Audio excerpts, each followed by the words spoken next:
आगे अखबारी हो हमर यार मना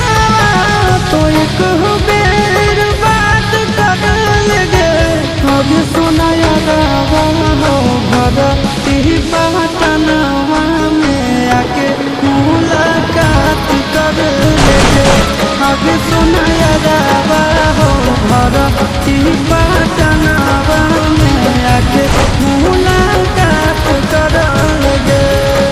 आगे चली जाइबा छोड़ी के दुनिया विदाई अपने हाथ कर लगे आगे सुनाया गावा हो घर की पटनवा में आके मुलाकात कर लगे आगे सुनाया गावा हो घर की